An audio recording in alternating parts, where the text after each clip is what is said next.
Hello प्यारे बच्चों, welcome back to my online classroom. I am Rahul and you are watching your favourite channel that is PI Rahul. So बच्चों, हम पढ़ रहे थे क्लास 12 हिंदी मीडियम वाले बच्चों के लिए विभव एंड धारिता। अभी तक के लेक्चर में हमने जितने भी ज्यामिति होती है उन सभी ज्यामिति के लिए क्या कैलकुलेट कर चुके हैं, उन सभी ज्यामिति के लिए बाहर किसी अन्य बिंदु पर विभव कैलकुलेट कर चुके हैं।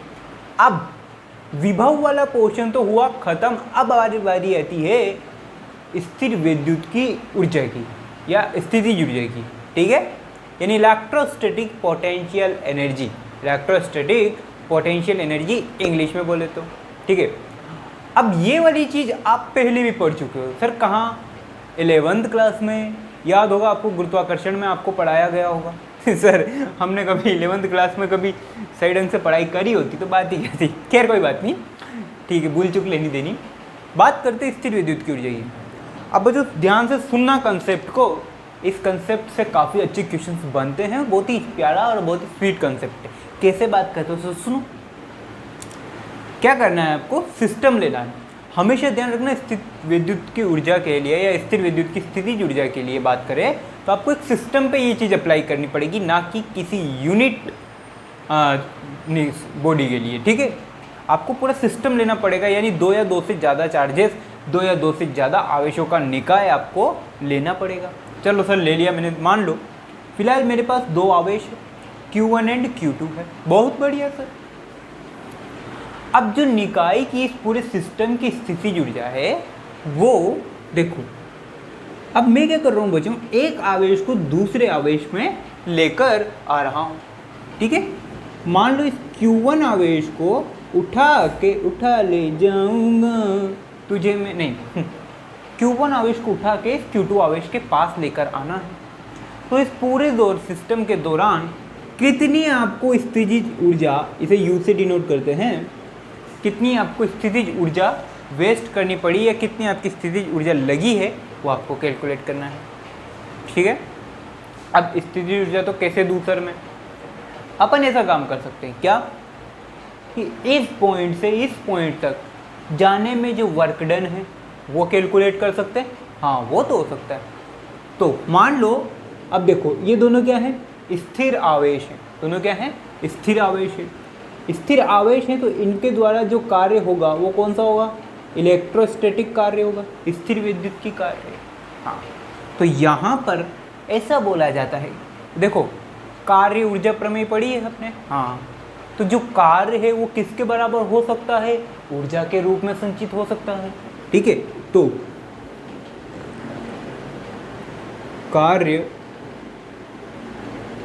ऊर्जा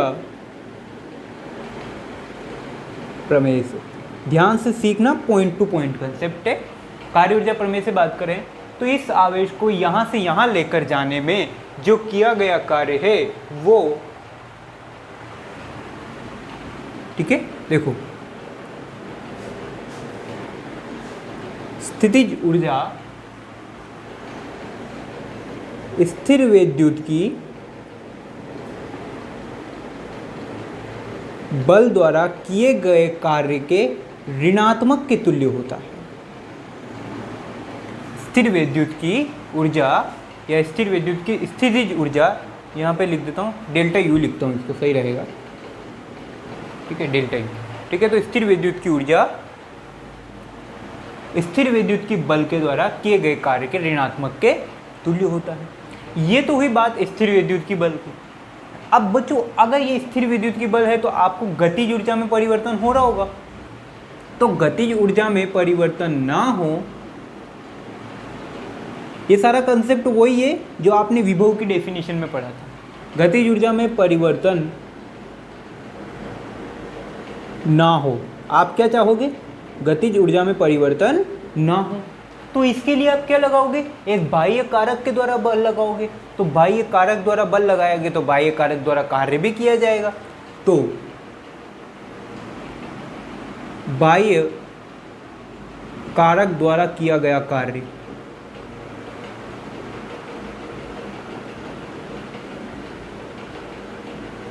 कितना है? मान लो W एक्सटर्नल, ठीक है। तो यह W बाह्य, ऐसा लिख देता हूँ इसे। तो इससे भी स्थितिज ऊर्जा दी जा सकती है, कैसे? Delta U is equal two plus W बार। कुल मिला के कंसेप्ट ये है कि स्थितिज ऊर्जा आवेश के सिस्टम में जो कार्य हो रहा है उसके तुल्य होती है। फिर अगर वो स्थिर विद्युत की कार्य है तो ऋणात्मक के तुल्य, और अगर बाह्य कारक द्वारा किया गया कार्य है तो धनात्मक के तुल्य होगी। इतना सा आपके कार्य ऊर्जा प्रमेय या इतनी सी आपके स्थितिज ऊर्जा का कंसेप्ट है। ये चीज़ क्लियर है? यहाँ तक कॉपी करो आप लोग। चलो एक चीज़ और मैं बता देता हूँ। ये मैंने यहाँ पे स्थितिज ऊर्जा में अंतर लिखा है ना? यहाँ पे मैंने क्या लिखा है? स्थितिज ऊर्जा में अंतर। अब अगर बात करूँ बच्चों तो स्थितिज ऊर्जा में अंतर को मैं क्या लिख सकता हूँ? Delta U is equal to U final minus U initial, प्रारंभिक माइनस अंतिम। ठीक है, तो इसे ऐसा लिखा जा सकता है W बाह्य या ऋणात्मक ऑफ W स्थिर विद्युत की, ऐसा मैं लिख सकता हूँ।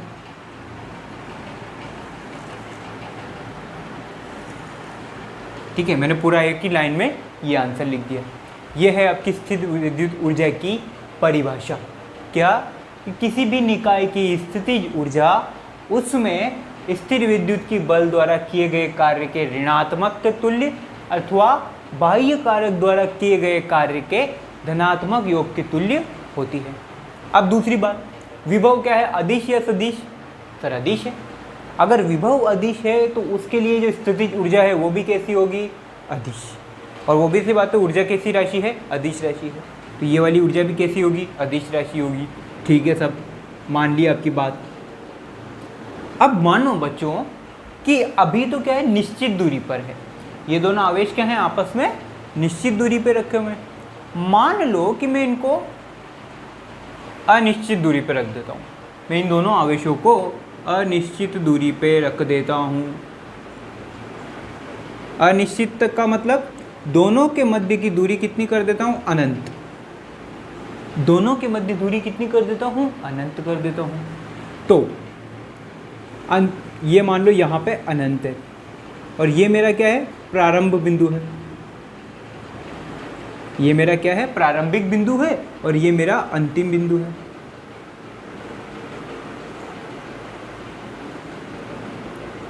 मुझे आवेश को यहाँ से यहाँ लेकर जाना है।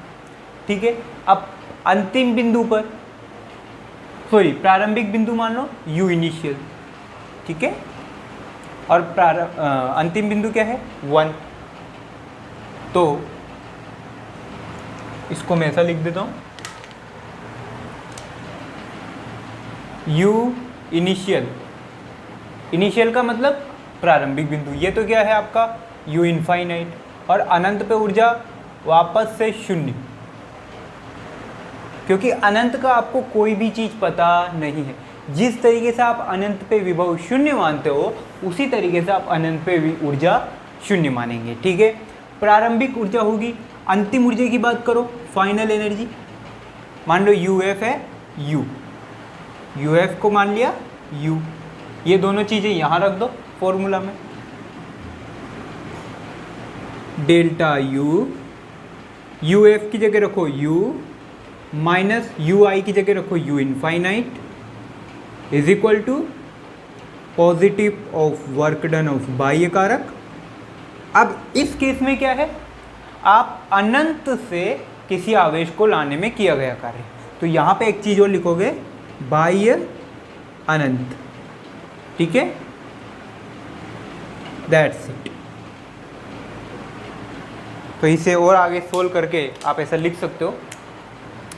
ये तो क्या हो गया? U minus 0। अनंत पे स्थितिज ऊर्जा कितनी है? 0। तो इसे लिखने की जरूरत नहीं है। W बाह्य अनंत। ठीक है, ये चीज़।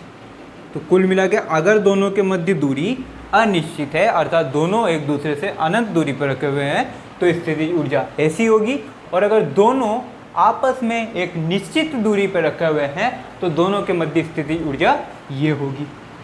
अब वो जो चाहे क्वेश्चन में आपको दे दे, आपको आना चाहिए।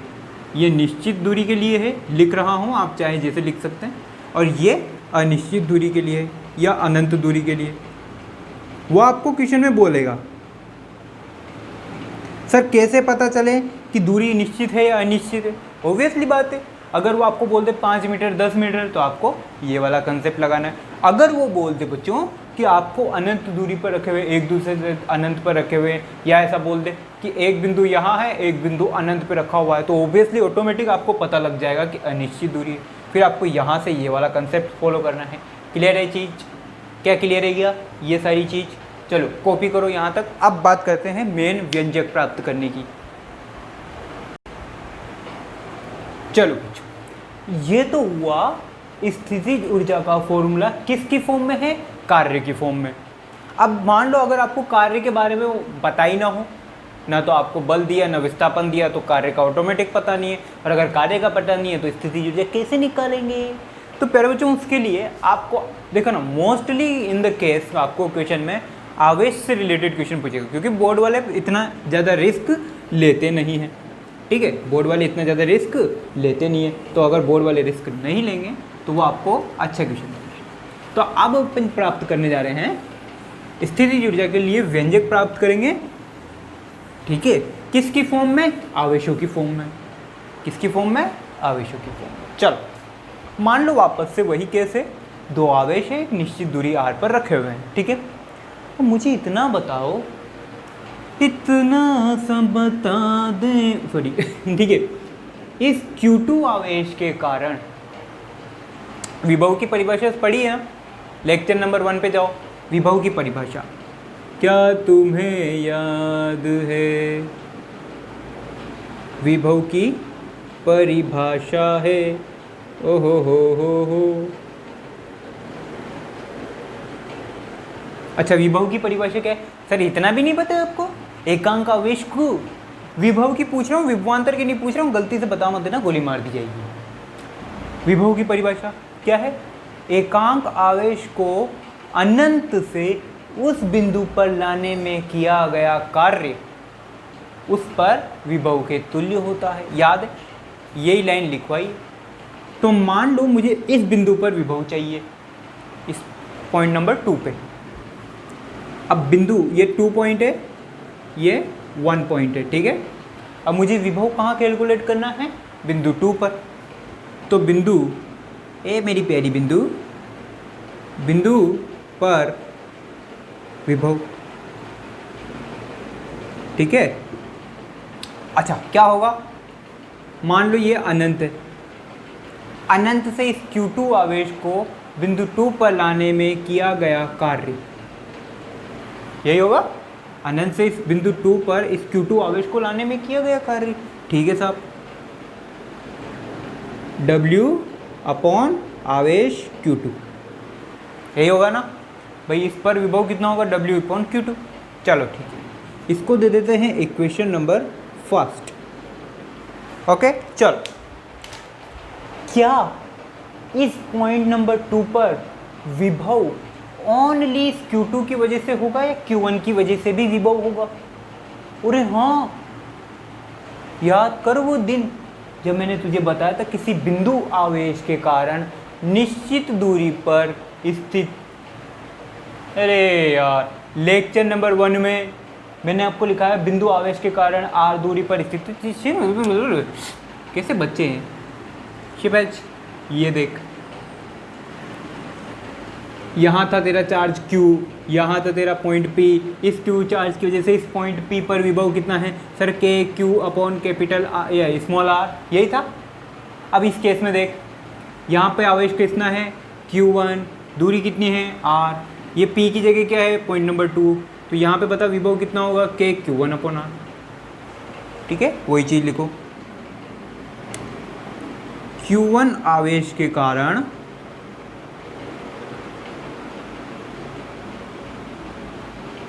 विभव। ठीक है, Q1 आवेश के कारण विभव निकालो, कितना होगा? V is equal to K Q1 upon R. ये होगी आपकी इक्वेशन नंबर 2। अब देखो, है तो दोनों आपस में विभव, दोनों क्या है आपस में विभव है, ठीक है। तो इक्वेशन 1 और इक्वेशन 2 का LHS RHS कर दो, इन दोनों का मिलन करवा दो, इन दोनों का मिलन करवा, मिलन अभी आधा अधूरा है, सॉरी सर। चलो ठीक है, तो इन दोनों का मिलन करवाते हैं। इक्वेशन 1 एंड इक्वेशन 2, ठीक है, 1 एंड 2 से करवा दो। तो देखो LHS LHS बराबर, तो RHS RHS भी बराबर W upon Q1 is equal to K Q1 upon R, sorry W upon Q2। Clear है। यहाँ से वर्क डन की डेफिनेशन निकालो, work is equal to K Q1 Q2 upon R। मैंने क्या किया, इस Q2 को इधर पक्षांतरण करके भेज दिया, आंसर यही आया है क्या, एग्जैक्टली आंसर यही आएगा, बहुत बढ़िया। अब तुम्हें तो अच्छी तरह से याद है सर क्या कि, अच्छा ये कौन सा वर्क डन है, बाह्य, याद रखना है ना। तो ये आपका आंसर किसका आया, बाह्य वर्क डन। और तुम्हें अभी अभी कुछ चंद सेकंड पहले पड़ी हुई चीज याद होगी यार, क्या, कि स्थितिज ऊर्जा वर्क डन बाह्य कारक द्वारा किए गए वर्क डन के पॉजिटिव के तुल्य होती है। तो जितनी वर्क डन है उतनी ही आपकी स्थितिज ऊर्जा भी है। तो मेरे मित्रों क्या होगी स्थितिज ऊर्जा, delta U is equal two plus K Q1 Q2 upon R।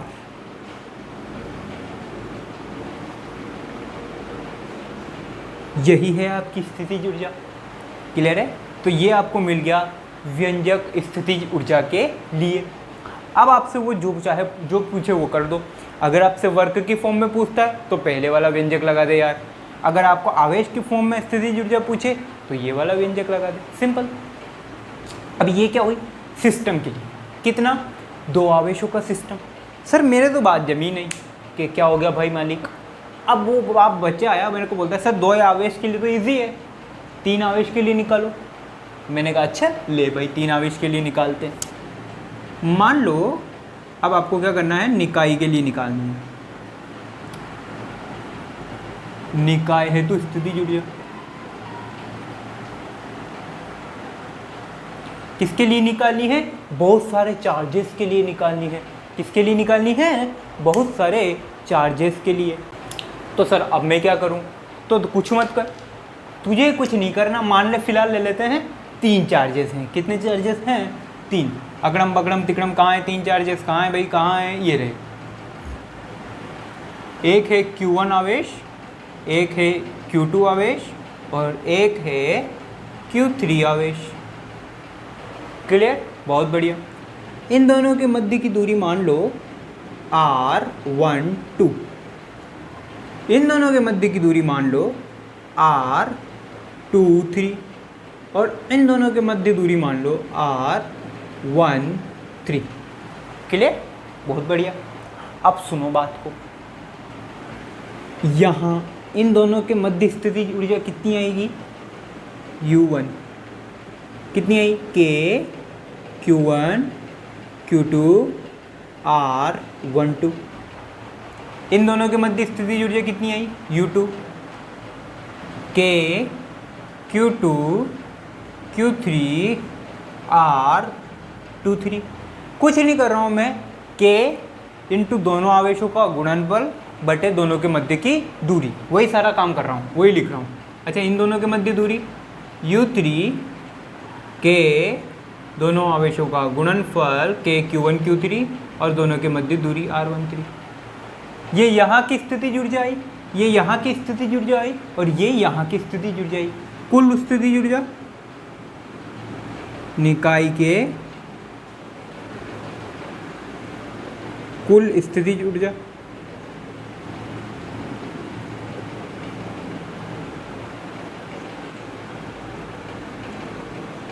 क्या होगी, U is equal to U1 plus U2 plus U3।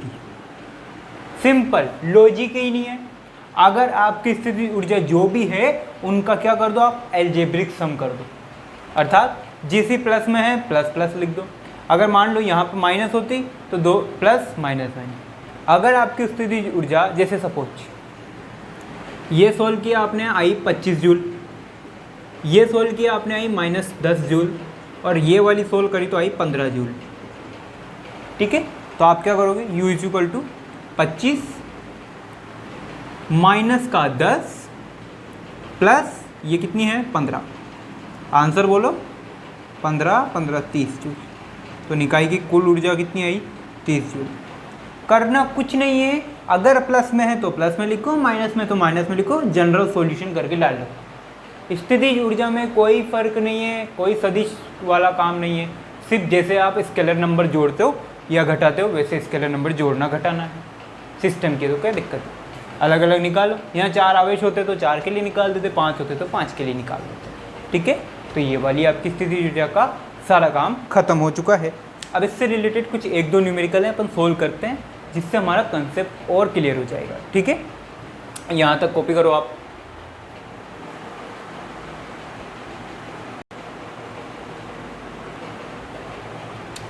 Okay बच्चों, अब अभी तक अपन ने क्या है कि स्थिति ऊर्जा कर ली है।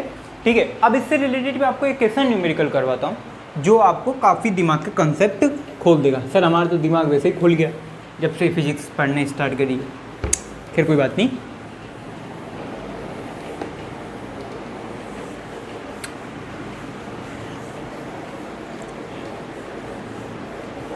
चल बच्चों, आप लोगों ने स्थिर विद्युत की बल पढ़ लिया, स्थिर विद्युत की विद्युत क्षेत्र पढ़ लिया, तो इन दोनों में आपने एक सिस्टम वाले क्वेश्चन सोल्व किए होंगे, है ना। जहाँ पर मैंने क्या किया कि कहीं ना कहीं अपने बीच में चार्ज रख दिया और पूछा कि कहाँ विद्युत क्षेत्र शून्य होगा, कहाँ विद्युत बल शून्य होगा। उसी तरीके का एक सिस्टम का क्वेश्चन है। क्वेश्चन ये है,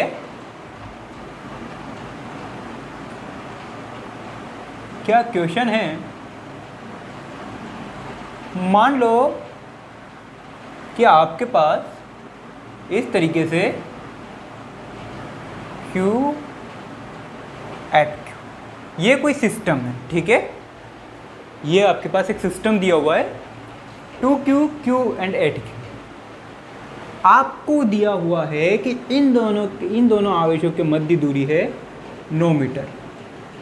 कितनी है, 9 मीटर। वो क्या पूछ रहा है कि इस पूरी लाइन पर ऐसा बिंदु ज्ञात करो या वो दूरी ज्ञात करो जहाँ पर आपका आवेश क्या हो या आपकी स्थितिज ऊर्जा क्या हो, मिनिमम हो। वो बिंदु ले बिंदु जहाँ स्थितिज ऊर्जा कैसी हो, मिनिमम हो। ऊर्जा कैसी हो, मिनिमम हो, न्यूनतम।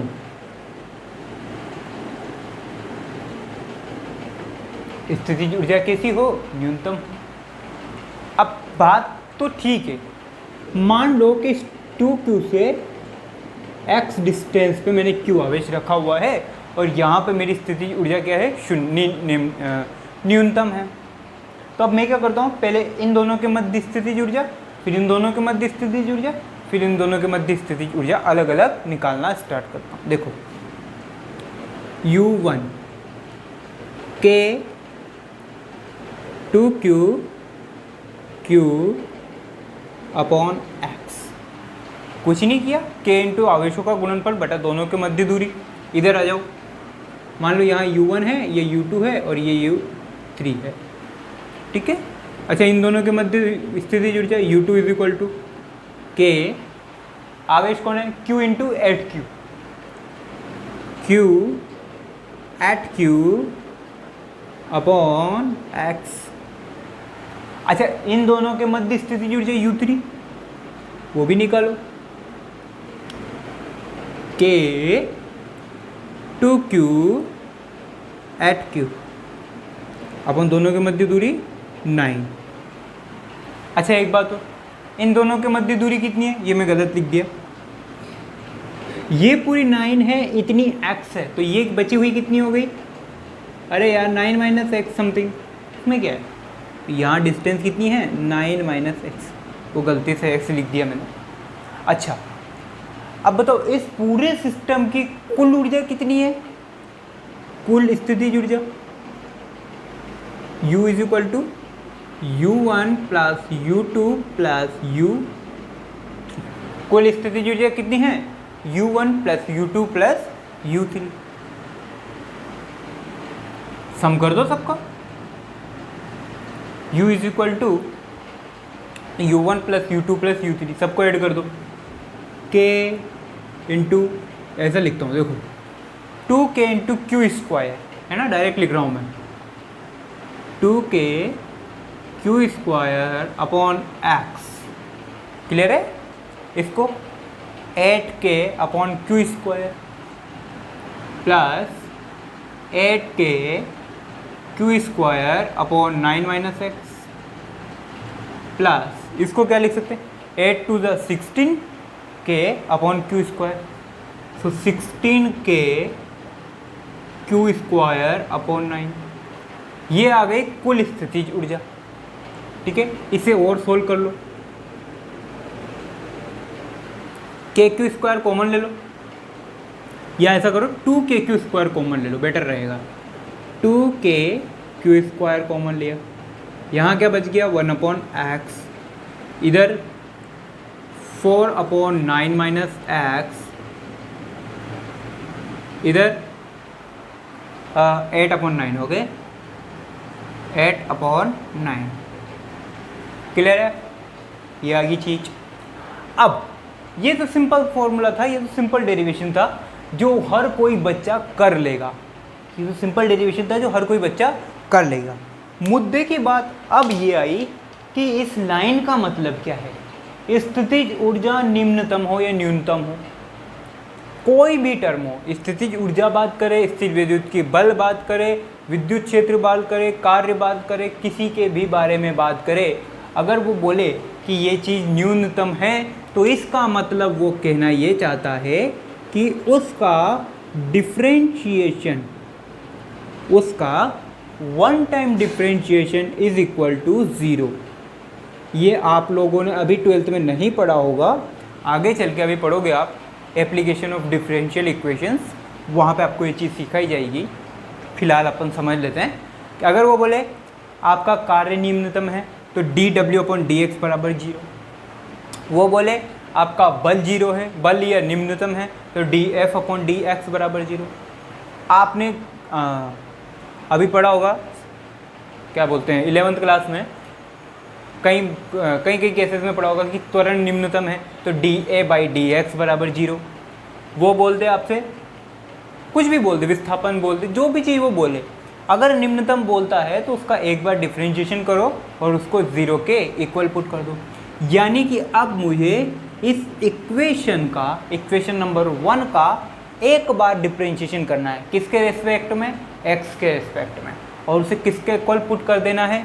0 के इक्वल पुट कर देना है। उससे क्या होगा? अरे भाई उससे मुझे x की वैल्यू मिल जाएगी, उससे मुझे x की वैल्यू मिल जाएगी और मैं आराम से सोल्व कर लूँगा। तो चलो किया जाए डिफरेंशिएशन। ठीक है, सो du बाई dx लगा दिया डिफरेंशिएशन का फॉर्मूला। ठीक है, इसका तो कुछ हो नहीं सकता, कांस्टेंट है, तो इसे एज इट इज रखो। 2K क्यू स्क्वायर, ब्रैकेट के अंदर चलते हैं, 1 अपॉन एक्स, इसका डिफरेंशिएशन क्या होगा बेटा? 1 upon x, differentiation minus 1 upon x square. Differentiation कितना होगा? Minus 1 upon x square. चलो प्लस 4 का तो कुछ हो नहीं सकता, ये क्या है? 1 अपॉन 9 माइनस एक्स। ठीक है, इसका डिफरेंशिएशन क्या होगा? इसका भी वही होगा, 9 माइनस एक्स का होल स्क्वायर। सर ये कैसे हुआ? अरे भाई 9 माइनस एक्स का डिफरेंशिएशन क्या होगा? 1 अपॉन 9 माइनस एक्स का डिफरेंशिएशन होगा माइनस का 1/9 माइनस एक्स का होल स्क्वायर, ठीक है, एक्स का होल स्क्वायर, ठीक है। सो और ये माइनस, ठीक है, और ये वापस से फिर माइनस एक्स का भी डिफ्रेंशिएशन करोगे, माइनस एक्स का डिफ्रेंशिएशन होता है -1, सो ये -1, तो ये माइनस माइनस प्लस हो जाएगा, फिर कोई बड़ी बात नहीं है, आपको आता होगा 11th में, ठीक है। प्लस 8/9, ये तो कांस्टेंट है, इसका तो डिफ्रेंशिएशन ही क्या हो गया 0, ठीक है। अब इस पूरे डिफ्रेंशिएशन को आप क्या करो 0 के इक्वल पुट कर डालो, चलो 2kq² -1/x² plus 4/9 minus x का होल स्क्वायर, प्लस 0 लिखने की ज़रूरत नहीं है, इज इक्वल टू 0 पुट कर दो, ये पूरी टर्म 0 हो गई, ये पूरी टर्म 0 हो गई, तो फाइनली आपको क्या मिला -1/x² प्लस 4/9 माइनस एक्स का होल स्क्वायर, ठीक है, इक्वल टू 0। इसे सोल्व करो, 4/9 माइनस एक्स का होल स्क्वायर अपॉन 1/x का होल स्क्वायर, ठीक है। इसको सोल्व कर लो, x की वैल्यू निकल सकती है आराम से, इसको मैं अंडर रूट ले लेता हूँ, इसका स्क्वायर रूट ले लेता हूँ, 2/9 माइनस एक्स, ठीक है, 4 का अंडर रूट 2 और 9/x का होल स्क्वायर का 9 minus x is equal to 1/, यहाँ पे भी x, पक्षांतरण करो, 2x is equal to 9 minus x, ये इधर आके बन जाएगा 3x is equal to 9, finally x is equal to 3 metre. तो 2q आवेश से 3 मीटर की डिस्टेंस पे आपकी स्थितिज ऊर्जा कैसी होगी, निम्नतम होगी, या 8q आवेश से 6 मीटर की डिस्टेंस पे आपकी स्थितिज ऊर्जा निम्नतम। ये सारा खेल था बच्चों। तो आज के लेक्चर में अपन यही करते हैं, तब तक के लिए आप पढ़ते रहिए, पढ़ाते रहिए। All the best.